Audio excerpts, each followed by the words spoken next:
Negeri ini akan aman bila mana para habaib ada bersama kita. Karena apa? Karena mereka sebagai paku bumi untuk Nabi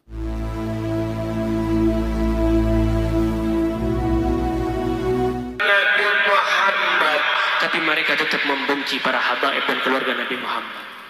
Mereka lah orang-orang yang tidak mendapatkan hidayah.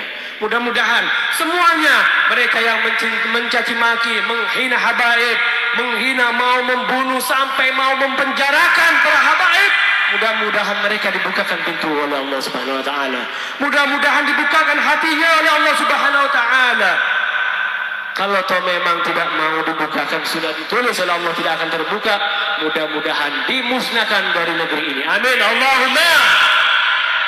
Negeri ini akan aman bila mana para habaib ada bersama kita. Karena apa? Karena mereka sebagai paku bumi untuk menjaga kalian semua umat Nabi Muhammad. Jangan pernah takut kalian memuliakan habaib. Memuliakan habaib ya ikhwan. Ingat, jikalau antum mau menjadi orang mulia di dunia dan di akhirat, sampai meninggalnya antum, kalian pun akan mulia. Hormati habaib, muliakan habaib. Hormati habaib, muliakan habaib. Tidak akan berkurang sedikit pun dari hidup kalian sampai meninggal. Tidak akan dikurangi sedikit pun, malah Allah akan memuliakan kalian. Maka dari itu, jangan sampai kita menghina, jangan sampai kita merasa jenuh begitu kita ketemu Habib datang, assalamualaikum, waalaikumsalam, Habib boleh. Bagaimana menurut pendapat Anda tentang video tadi?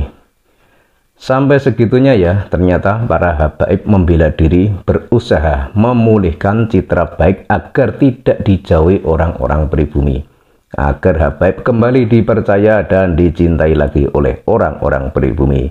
Sebab apa? Ya sebab yang selama ini menghormati, yang selama ini menghargai dan bahkan melayani mereka adalah orang-orang pribumi.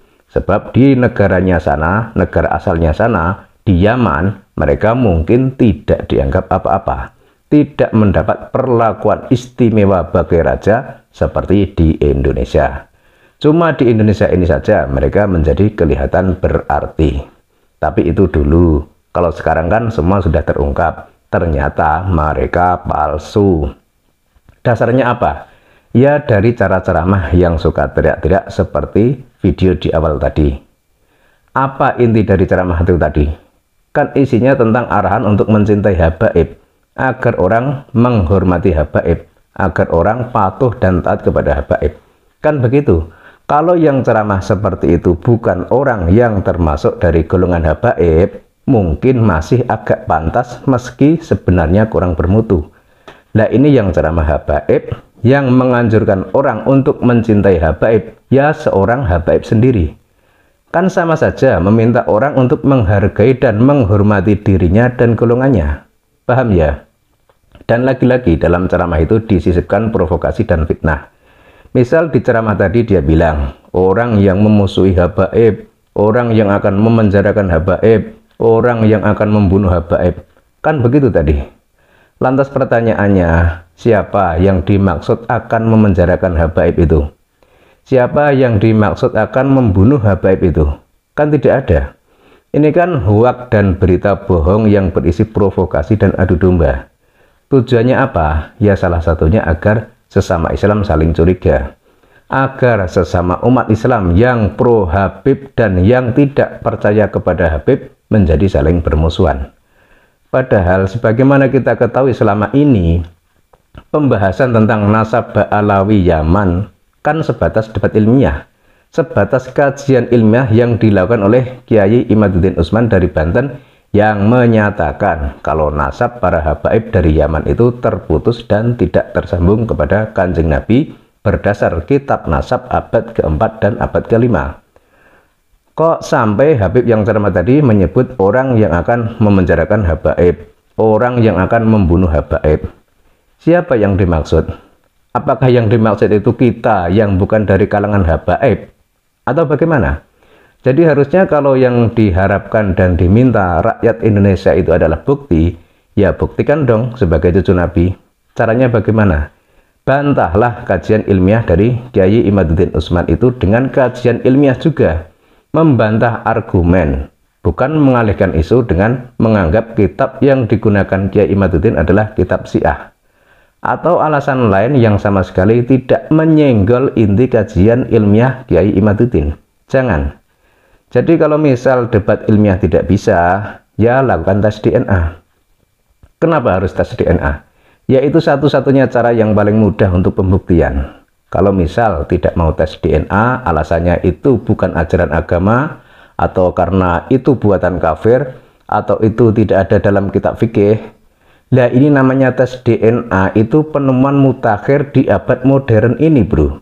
Kecanggihan alat modern yang bisa dinikmati seluruh umat manusia sesuai keperluan masing-masing.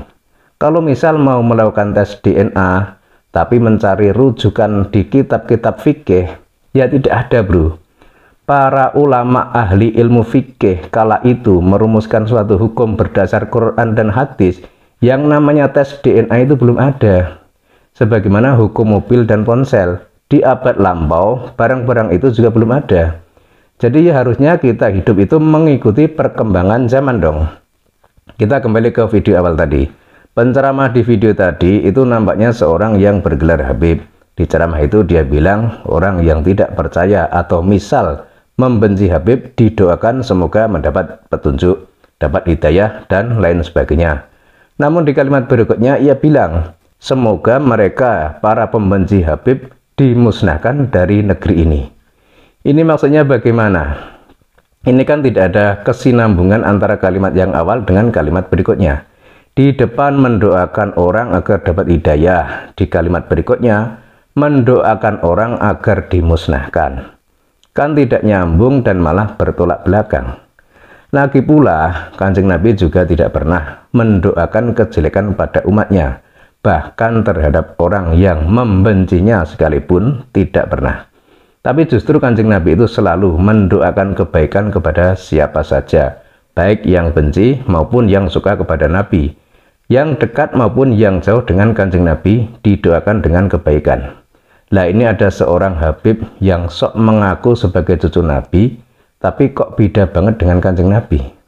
Bisa dimengerti ya? Dan di ceramah selanjutnya ia juga mengatakan kalau di negeri ini ada habaib, maka negeri ini akan aman, tenang, dan tentram. Sekarang pertanyaannya, oknum dari kelompok siapa yang sering mengecam pemerintahan dengan kalimat-kalimat jorok dan kasar-kasar? Oknum dari kelompok siapa yang mengatakan anjing, babi pada orang Nusantara yang tidak sejalan dengan mereka?